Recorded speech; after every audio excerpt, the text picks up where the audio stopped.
década virtual, a gente vai dar continuidade ao estudo do sexto ano. A matéria é revisão e exercícios de população. Bom, continuando os exercícios que a gente estava realizando, a questão agora é a questão 4. Aponte as razões que contribuam para os fortes fluxos emigratórios, né? Sempre lembrando que emigratório significa a saída de imigrantes na Europa no século passado. Então a gente pode observar, isso é bom que a gente tenha claro para entender um pouco mais sobre algumas características da própria formação do povo brasileiro. E a gente vai observar que existem algumas ondas migratórias e a Europa passou por uma onda migratória bastante significativa no século passado. Então o que a gente vai ver aqui são as causas para isso. A gente vai ver a resposta e vamos discutir para ficar bem mais claro. Resposta.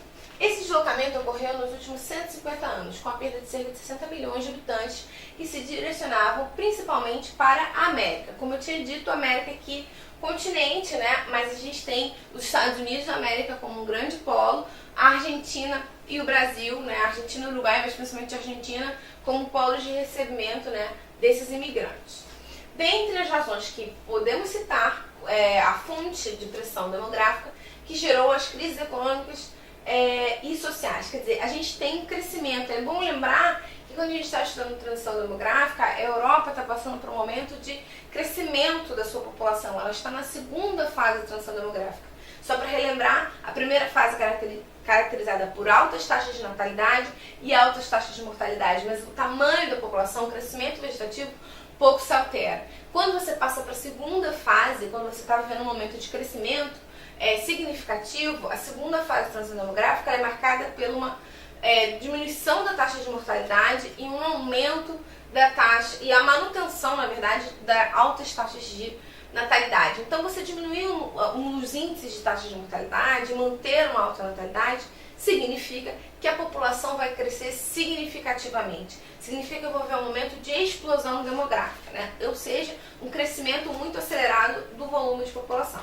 Isso vai gerar o que a gente chama de pressão demográfica, ou seja, tem muita gente, isso acaba sobrecarregando os países e a forma de alimentação e tudo mais. Que também contribuiu, né, para gerar crises econômicas e sociais. A Revolução Industrial também contribuiu para isso, visto que as melhorias nas condições de vida resultaram na queda das taxas de mortalidade. Então, por que a gente estaria vivendo a segunda fase na Europa naquele momento? E também a liberação da mão de obra em função do aumento da tecnologia do campo. Então, esse momento é um momento que a gente vê muito em história chamado cercamento dos campos. Ou seja, quando a tecnologia no campo ela vai se desenvolvendo, o número de trabalhadores necessários para trabalhar nessa função diminui.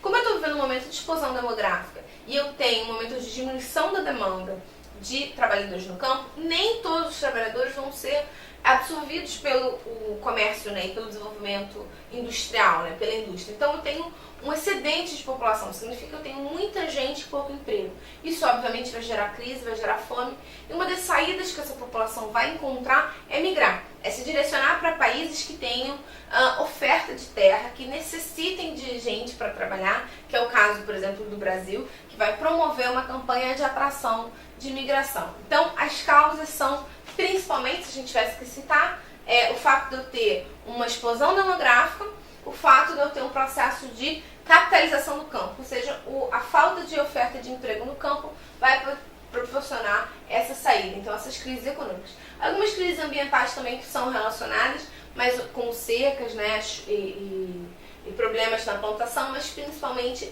essa necessidade de procurar novas formas de trabalho, principalmente de tentar comprar terras fora da Europa para fugir da miséria, então um momento de saída muito grande. Hoje em dia a Europa não vive mais isso, ela vive um momento de atração de imigrantes por causa do seu desenvolvimento econômico, mas nem sempre foi assim. Questão 5. Discorra sobre fatores atrativos do Brasil que contribuíram para a chegada de imigrantes estrangeiros. Então a gente viu por que os europeus saíram da Europa. Claro que nem só europeus vieram para o Brasil nesse momento, mas nesse momento específico, quando a gente está falando de 150 anos atrás, o Brasil vai apresentar condições de atração desses imigrantes, vai atrair essa população para cá. E por que vai acontecer isso? Bom, dentre os fatores atrativos, é bom lembrar que quando a gente fala de fatores atrativos, quando a gente está falando de migração, às vezes os países podem apresentar fatores atrativos, ou seja, oferta de emprego, estabilidade política, desenvolvimento econômico, tudo isso acaba atraindo a população para lá. Enquanto outros países, em determinados momentos da sua história, vão apresentar fatores repulsivos, ou seja, guerras, fomes, crises econômicas, epidemias. Tudo isso vai acabar gerando um processo de repulsão. A população que vivia ali vai tentar sair dali e procurar melhores condições de vida. Essas são as características básicas de fatores de atração e fatores de repulsão. Não necessariamente um país, uma região, vai sempre ser um fator de atração ou sempre um fator de repulsão, né? Um lugar de atração ou um local de repulsão. Isso vai variar. Podemos ver a Europa que já foi local de atração e de repulsão. No caso específico da pergunta, dentro dos fatores atrativos do Brasil, podemos citar a grande extensão de terra. Lembro que no caso da Europa, especificamente, você tem um problema aí de terra. Eles não têm terra para trabalhar. E a escassez de mão de obra, principalmente no período de suspensão do tráfico negreiro. Na verdade, a escassez de mão de obra pode ser complementada com a vontade de trocar a mão de obra negra, né, que não necessariamente aceitava as condições de trabalho, né, desejava manter o trabalho com o antigo senhor, né, que às vezes vai buscar migrar para a cidade, não quer mais trabalhar depois da escravidão.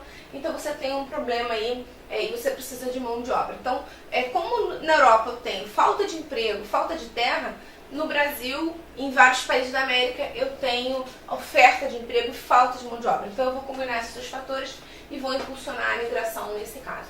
É bom lembrar que no caso específico dos europeus, nem sempre isso foi bem resolvido. Eles tiveram problemas quando chegaram, mas muitos conseguiram se organizar bem, se desenvolver e prosperar aqui. E a questão 6, a última questão. Apesar das claras marcas deixadas pela imigração internacional no cotidiano e nos hábitos dos brasileiros, o total de imigrantes não é tão representativo, principalmente se comparado com outros países do continente americano, principalmente os Estados Unidos. Aponte os fatores repulsivos para a imigração no Brasil. Por que nós não temos tantos imigrantes quanto outros países? Bom, vamos à resposta. Dentre os fatores desfavoráveis à imigração, podemos citar a falta de apoio governamental aos imigrantes, a ausência de uma política firme e contínua que estimulasse a migração, o clima e doenças tropicais. Isso vai afetar muito a imigração de 150 anos atrás e também pode afetar a migração hoje em dia. Sem um clima muito diferente, isso vai fazer com que muitos imigrantes europeus ou busquem o sul do país, que tem um clima mais parecido com o clima europeu, ou busquem outros países que têm um clima mais parecido, como é o caso dos alemães, que ocuparam boa parte do sul do Chile, dos europeus, italianos principalmente, que vão em grandes ondas para a Argentina, principalmente para Buenos Aires, porque tem climas mais semelhantes ao clima da Europa. E as doenças tropicais, óbvio, são resultados desse clima também. E por fim, a instabilidade econômica, pois a falta de continuidade nos ciclos econômicos provocou uma desconfiança em quem tivesse pensado em migrar. Claro que a gente tem um problema econômico, existem uma variedade muito grande em ciclos de desenvolvimento e subdesenvolvimento, né, de retração e desenvolvimento econômico. Então, migrar, mudar de país ou mudar de continente, construir uma nova vida fora do seu país de origem, num país que não apresenta uma estabilidade econômica duradoura, é uma decisão difícil. Então, a maior parte dos imigrantes vai optar por buscar um outro local, um país que tem uma estabilidade econômica maior e por isso apresente uma segurança maior a esse imigrante. Bom, eu espero que tenha ficado claro. Tchau!